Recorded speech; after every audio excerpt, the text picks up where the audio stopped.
Welcome back to Leeds Lately. Leeds have just won 4-0 in the playoff semi-final second leg against Norwich. And for me, it is way up there this season with one of the performances of the season. We were fantastic from start to finish.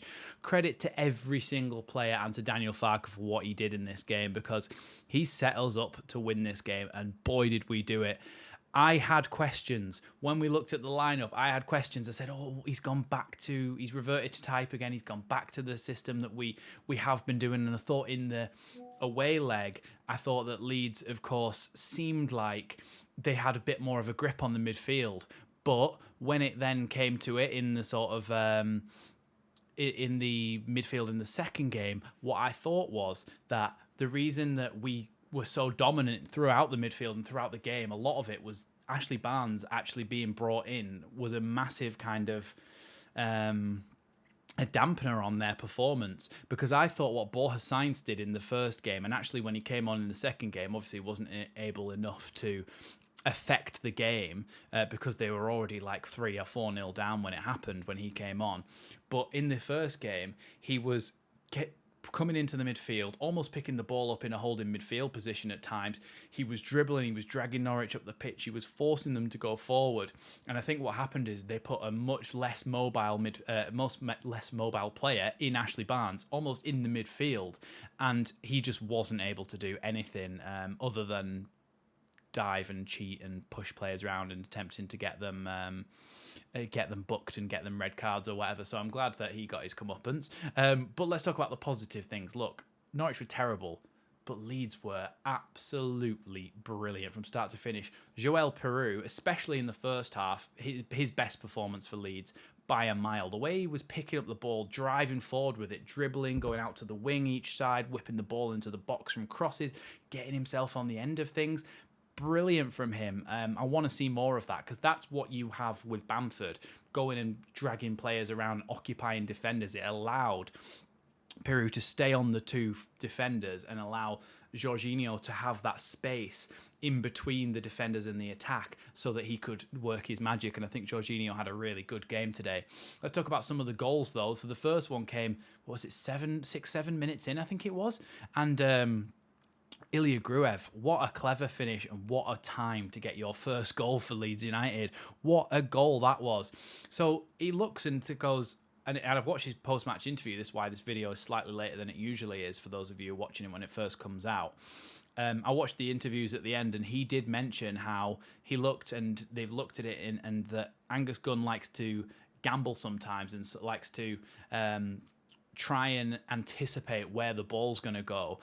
He thought it was going to be a cross, basically. So he's too far over to his right-hand post. If you're looking at the goal, the left-hand post, he's too far over to that post because he thinks what he's going to have to do is come out, claim the ball, and then go again. But what Gruev does is go, he's too far over here. If I hit this well enough, it's going in this near post.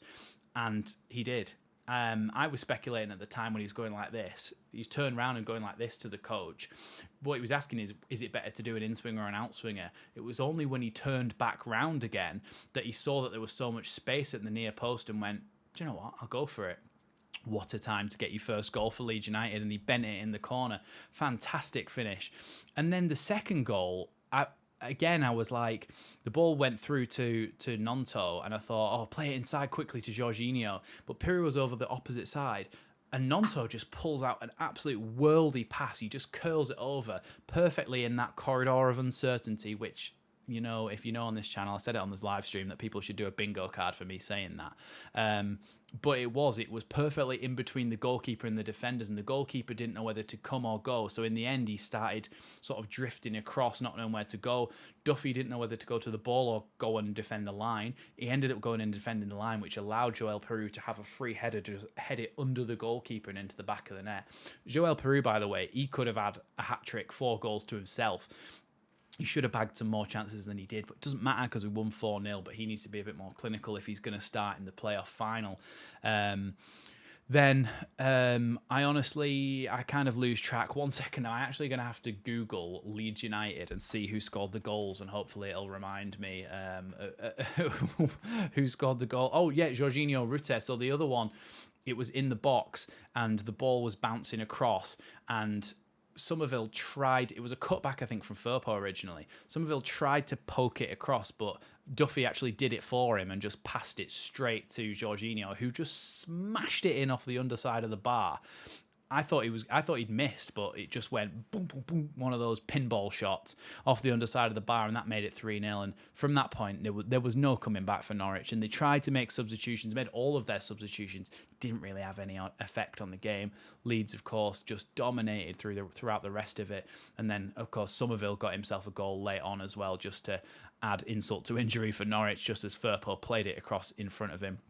I talked about this on the stream, actually. What's really clever, and I think Gary Lineker mentioned that somebody gave him this piece of advice, but it's a good piece of advice for strikers in that sometimes standing still is the best way to make space for yourself in the box. And when Firpo got the ball back from the save, it was a shot originally from Nonto. Angus Gunn saved it out wide. When Firpo got the ball back, everybody gets sucked towards the ball and towards the goal. All the Norwich defenders, they're all going to try and defend the line. But what Somerville does, which is so clever, he just goes and he just drifts back a second and just holds just for a second, and everybody goes past him. So when he gets played the ball, it's right at his feet and he just goes, okay, I'll tap that in. So that made it 4-0 and capped off what was a brilliant, brilliant performance. Liam Cooper got a couple of minutes at the end, which I think will probably be his send-off, so it was nice to see him get on the pitch, and what an atmosphere it looked like it was at Elland Road. It was a shame that I couldn't get to that game, but midweek games are not really an option for me. But what a fantastic game it looked from an atmosphere point of view as well. And Leeds go on to that final now. Leeds go on to the playoff final at Wembley Stadium. It'll be nice to see Leeds fans at Wembley again. And do you know what? It's going to be a big, big game for Leeds United. They call it the biggest game in football, don't they? Or the most expensive game in football, because I think it's probably worth around £100 million, given what you are getting if you go up to the Premier League. So I'm hoping for West Brom personally. I think, judging by the way that we've played throughout the season, so when we've played West Brom, yes, we haven't done the best against them, and I think they're a very good side, hence why they were where they were in the league and why they're in the playoff semi-final. But I do think that we played better against them and we have more of a chance against them than we do against Southampton. Southampton have got a lot of good quality players that have come down from the Premier League, and they've made some good signings as well, whether that be the loan signings or the permanent recruitment that they've done. They've got decent players, Southampton, and I think it's going to be much more of a difficult game if it is them. By the time you're watching this, some of you, it may actually have already happened, that other playoff semi-final second leg. But I don't know at the moment. I'm hoping for West Brom. Let me know who you're hoping for down in the comments below if you're watching this before then. Thanks so much for watching Leeds Lately this whole season. Make sure you hit that big red button as well, because we're trying to get to 8,000 subscribers. Where is it? We'll have to press it 8 times. There we go.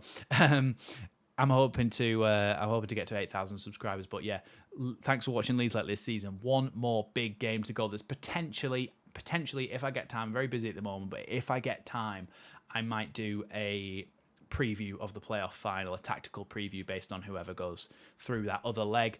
And of course, I will be live for the playoff final. So come and join me on the channel for the playoff final. I will be live for that game. Thank you so much for watching Leeds Lately, and I'll see you in the next one. Come on.